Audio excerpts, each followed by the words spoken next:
Welcome to the Joy Lab podcast, where we help you uncover and foster your most joyful self. Your hosts, Dr. Henry Emmons and Dr. Amy Prasek, bring you the ideal mix of soulful and scientifically sound tools to spark your joy, even when it feels dark.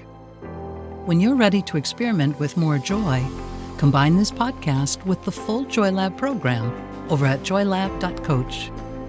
Hello, I'm Henry Emmons, and welcome to Joy Lab. And I'm Amy Prasek. Here at Joy Lab, we infuse science with soul to help you build your resilience and uncover your joy. And today we are talking about sad music and how it can influence mood.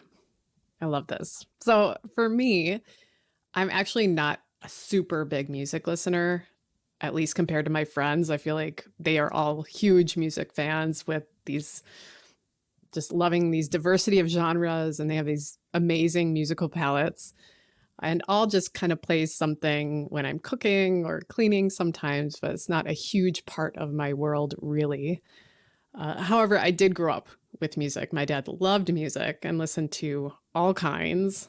I mostly remember Rare Earth, hearing that, Roy Orbison, Bob Marley, Eric Clapton, Michael Jackson, and always Prairie Home Companion on Sundays on the radio. So it was an eclectic mix at our house.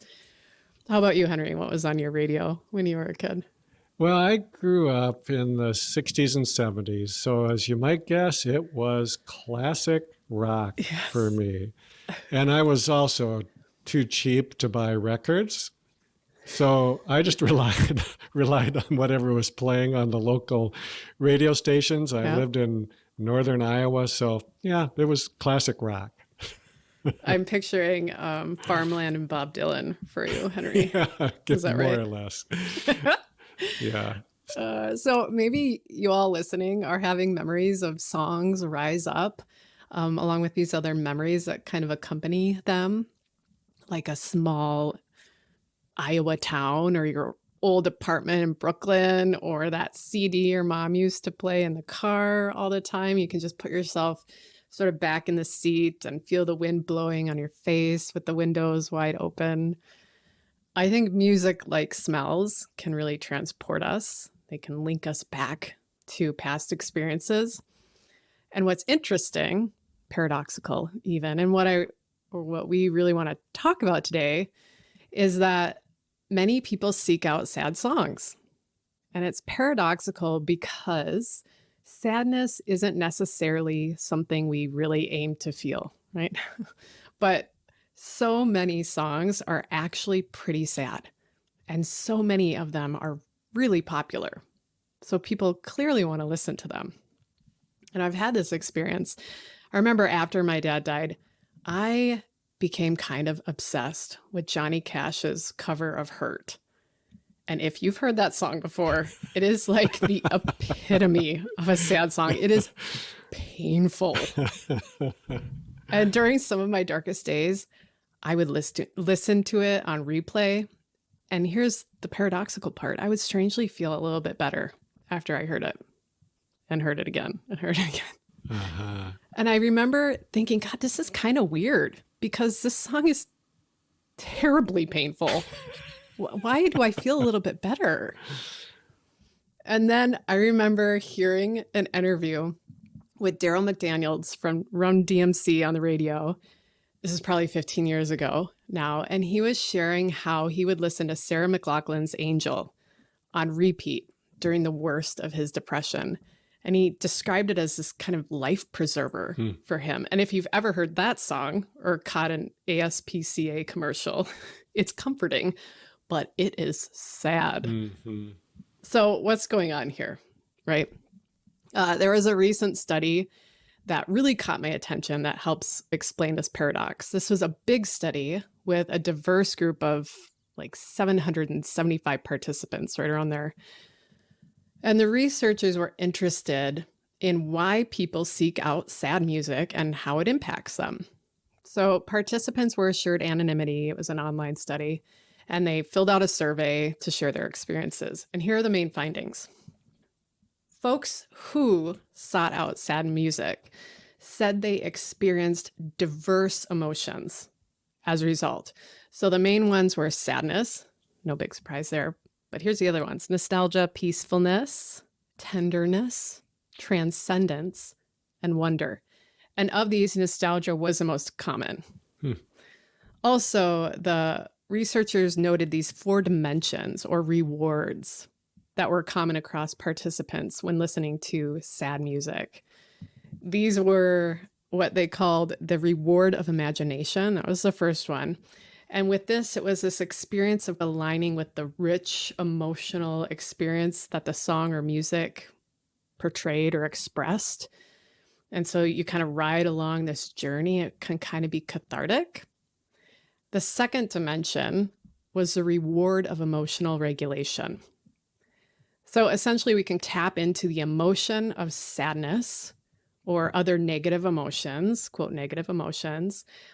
And with that awareness, it can dissipate that negativity that we might be feeling or that sadness. So we move into it and then we let it relieve a little bit. So we've worked on it a bit with that reward.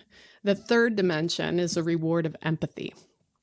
I like that this is actually a social function. So even if we're listening alone, we're sharing the sadness with the musician, with the music. And then this last dimension was interpreted as the reward of no real life implications. I think this is super interesting. It's essentially how we can press play and tap into this sadness or other more negative, quote, emotions, or just these rich, diverse emotions, but without application to our life, right? So even if something brought us to that song, a breakup or a death or, just a frustration, but we can just press play, we can feel it, we feel that sadness, but it's not like it was initiated per se in real life. So it offers this more safe exploration in some ways. So maybe you all listening can resonate with one of those rewards. I feel like they all kind of ring true for me. Yeah, I love that those dimensions are referred to as rewards. Yeah. It's just a great term for it. And that really does resonate with me. And in listening to that list, Amy, so many of them feel to me as though in some ways, they help us to get connected, to break out of our isolation, even though we might be, sitting there listening to the music all by ourselves. In fact, it's probably more effective if we do it alone. But there's something about the internal experience that feels connecting, like nostalgia. I'm connecting with something that feels rich or bittersweet or something. So as you're talking, I have this distinct memory of being in college and choosing to stay in my dorm room all by myself on a Friday or Saturday night. Now, college was not a bad time for me. It was actually a great time, but I was sensitive. I still am, by the way. but I think that, I think it was this intuitive sense that I just needed a little time to myself to process stuff. So I just needed some solitude. And on those nights, what I chose to listen to were these slow, sad ballads, pretty much, things that fit my mood. Probably it was folk music or folk rock or something like that, a genre I still really like to this day. But as I look back on it, I think it helped me process my emotions. This is long before I'd ever heard of mindfulness. I wasn't very psychologically oriented even. I didn't major in psychology in college, but I think I just knew intuitively that these emotions were roiling around inside of me and they needed some attention. And it was a way to give that attention to them. So I would just sit and listen and feel. Yeah. And then some years later, I would add journaling to an experience like that. But back then, it felt really nice just to process it without words, just having this beautiful, slightly melancholic internal experience. And for me, there was just a ton of reward in that. Yeah, processing it without words. There's something there too, I think. That's valuable.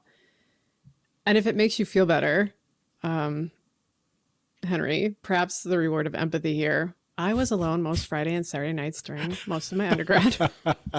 Also on the other nights of the week. I don't know what I was listening to, if anything. But I'd like to think we were just blooming.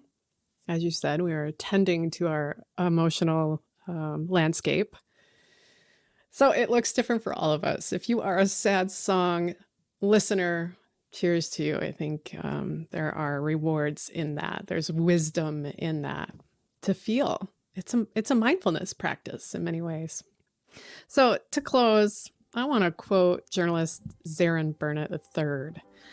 He did a write-up on Johnny Cash's cover of Hurt that I thought was really good. It kind of spoke to me. So here's some wisdom from that article. Life rolls on. Every day you gain experience is another day you gain strength. And it's the exact strength you'll need to deal with pain you'll find in your future. Sorry if that's a bummer. It's actually a really good thing. You're going to be tested again and again and again, and each time you'll grow a little stronger, a little wiser, and a little deeper.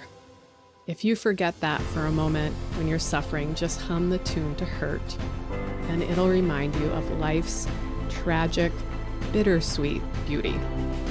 Thank you for listening to the Joy Lab podcast. If you enjoyed today's show, visit joylab.coach to learn more about the full Joy Lab program. Be sure to rate and review us wherever you listen to your favorite podcasts. Please remember that this content is for informational and educational purposes only. It is not intended to provide medical advice and is not a replacement for advice and treatment from a medical professional. Please consult your doctor or other qualified health professional before beginning any diet change, supplement, or lifestyle program. Please see our terms for more information.